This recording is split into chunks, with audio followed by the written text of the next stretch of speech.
والصلاة والسلام على رسوله الأمين وعلى آله وصحبه أجمعين أما بعد فأعوذ بالله من الشيطان الرجيم بسم الله الرحمن الرحيم كل من عليها فان ويبقى وجه ربك ذو الجلال والإكرام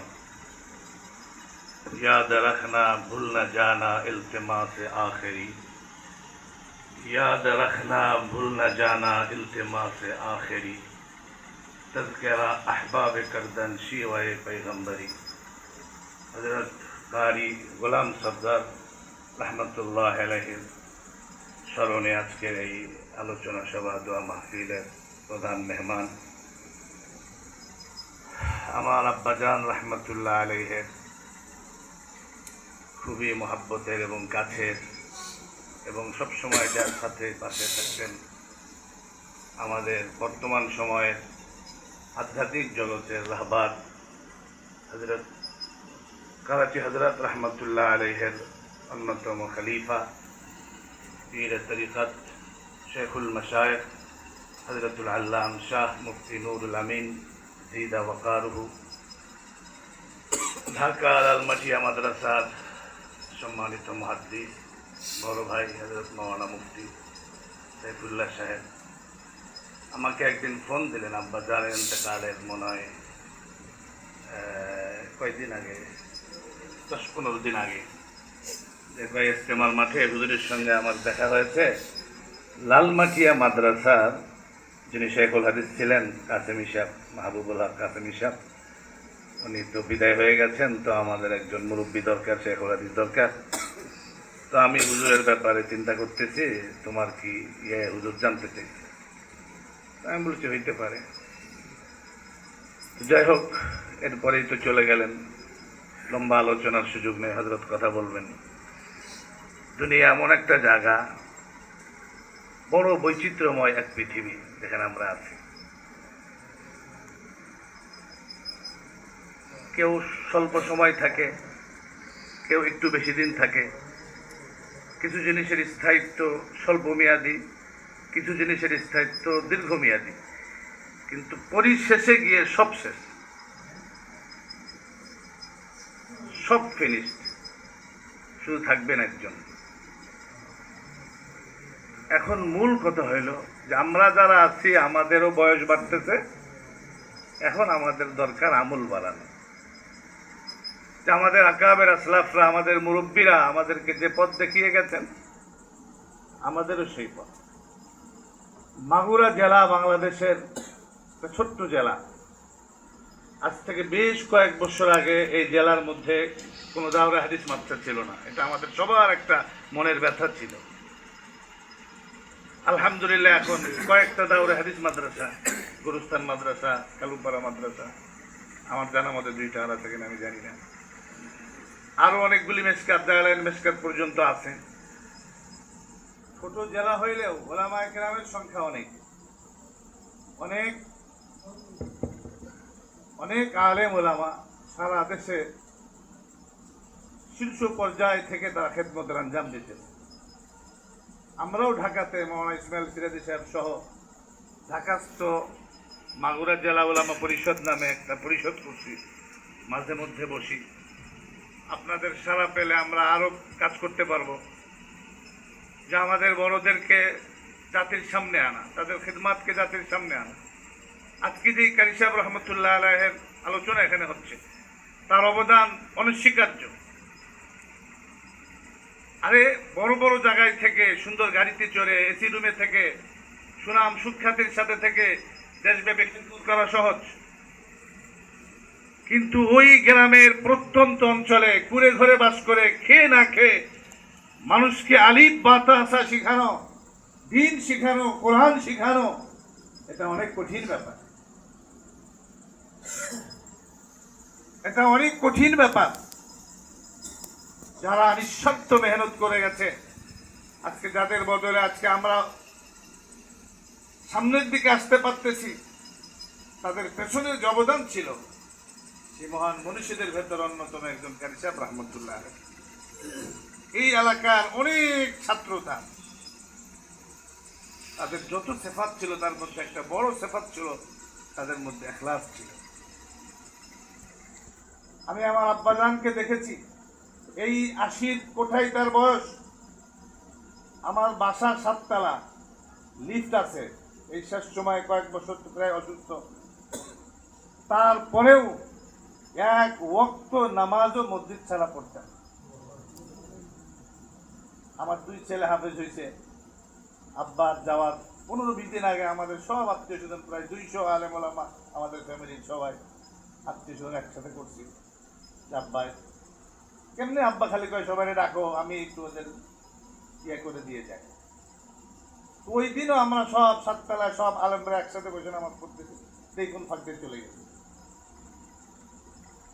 জামাতের, এটা আমার বলার উদ্দেশ্য, আমার আমল যাতে হয়, আমাদের সবার আমল যাতে হয়।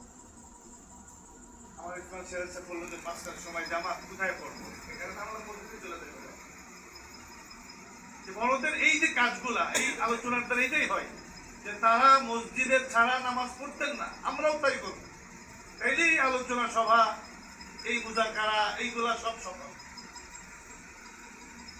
কারি সাহেব রহমতুল্লাহ আলাইহি, তিনি নিবেদিত প্রাণ একজন কোরআনের খাদেম ছিলেন। আমাদেরকেও নিবেদিত হয়ে খেদমত করতে হবে। আজকে সত্যি আলেমের সংখ্যা বাড়তেছে, মসজিদ মাদ্রাসার সংখ্যাও বাড়তেছে, জাননেওয়ালা মানুষের সংখ্যা বাড়তেছে, মুখলিস মানুষের সংখ্যা কই বাড়তেছে। কথা বলবেন যে ইখলাসের কত দাম, তাকওয়ার কত দাম। এই যে রমজান চলে গেছে, সারা মাস আমরা তাকওয়ার কথা বলছি, সারা বছর বলি শুনি, এমনকি তাকওয়ার ওয়াজ করার পরে লম্বা হাদিয়াও পাই, যে টাকা দিয়ে চলি, কিন্তু সেই তাকওয়া আমার মধ্যে কতটুকু না। রমজান বিদায় হয়ে গেছে, 5টা গিফট, 5টা উপহার আমাদেরকে দিয়ে গেছে।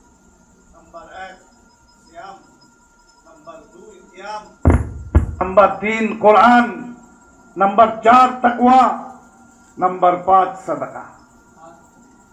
এই 5টা উপহার, 5টা গিফট আমাদেরকে দিয়ে গেছে। যে রমজানুল মুবারকে আমরা যেইভাবে রোজা রেখেছি, যে অভ্যাস 1 মাসের যে কোর্সে আমরা ছিলাম, সারা বছর শাওয়ালের 6 রোজা সহ, আইয়ামা বীজের 3 রোজা এবং সোম বৃহস্পতি রোজা সহ সারা বছর রোজার ইহতেমাম করা। 2 নাম্বার কিয়াম, তারাবি পড়েছি, তাহাজ্জুদ পড়েছি, সাহারির সময় আমরা প্রত্যেকে উঠেছি, আলেম গায়রে আলেম সবাই। তো সাহারির সময় যখন আমরা উঠতে পেরেছি, এটা বুঝিয়ে দিয়েছি যে আমরা সাহারিতে যখন উঠতে পারছি, ইচ্ছা করলে তাহাজ্জুদেও আমরা উঠতে পারবো, এটা সম্ভব। অর্থাৎ সেটা ঠিক রাখা। 3 নাম্বার তাকওয়া, জীবনের সর্বক্ষেত্রে তাকওয়ার চর্চা করা, মুত্তাকি হওয়ার চেষ্টা করা। 4 কোরআন, কোরআনুল কারীমের তেলাওয়াত সারা মাস আমরা করেছি।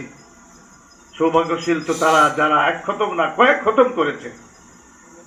ন্যূনতম এখন চেষ্টা করা 40 দিনে একটা খতম উঠানো, না হলে অন্তত ডেইলি 1 পারা করে 30 দিনে, সেটাও যদি না হয় 10 দিনে, কিচ্ছু না পারলে দৈনিক একটা সময় ঠিক করা, 2 পৃষ্ঠা 5 পৃষ্ঠা দেখে দেখে কোরআন শরীফ পড়া, এটা চালু রাখা।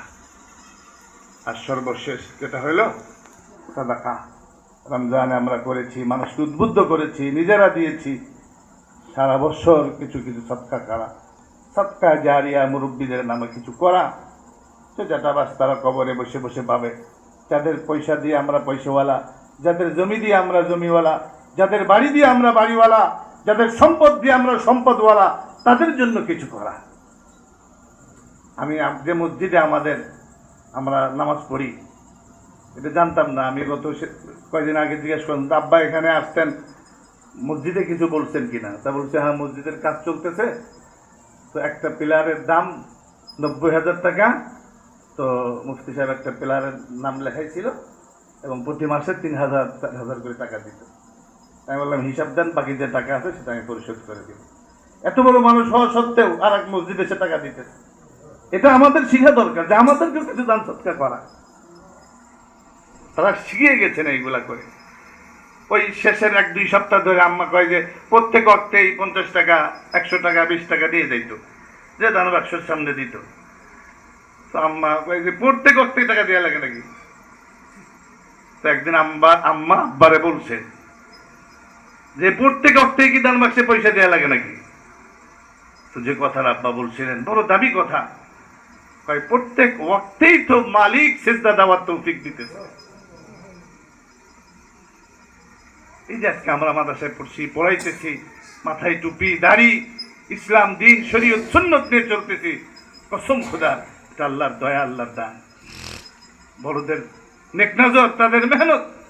এই যে আজকে মুফতি সাহেব হুজুর দামাত বারাকাতুহু আলিয়া এই বয়সে শুধু তার এই মাগুরার সন্তান হয়ে খুলনায় তার খেদমতের কাজের ক্ষেত্র হয়ে উনি খুলনা মাগুরাতে নেই, সারা দেশ কাল বেগে ছুটতেছে, কখনো চট্টগ্রামে, কখনো সিলেটে, কখনো কুমিল্লাতে, সারা দেশ সফর করতেছে।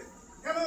আল্লাহ ভোলা মানুষদেরকে আল্লাহ বানানোর জন্য, বাজারমুখী মানুষকে মসজিদমুখী বানানোর জন্য, আল্লাহমুখী করবার জন্য। আল্লাহ হুজুরের হায়াতের বরকত দান করুন। আমিন আমিন। সহ নারী গোলাম সদ্দর রহমতুল্লাহ এই এলাকার যত মুরব্বীরা শাহজাহান সাহেবের সন্তানরা আছে, আল্লাহ প্রত্যেকের কবরকে শরীকে রহমত করেন। আল্লাহ তাআলা জান্নাতুল ফিরদাউসের উঁচু মাকাম নসিব করেন। আমিন আমিন আমিন। ইন্তজাম করেছে, আল্লাহ তাদেরকে জাযায়ে খায়র দান করেন। আল্লাহ এই সন্তানকে, এই পরিবারকে নাসলাম বাদা নাসলিন, জেনারেশন টু জেনারেশন দ্বীন ইসলামের উপরে কায়েম থাকার তৌফিক দান করেন। আমিন। ওয়া আখিরু দাওয়ানা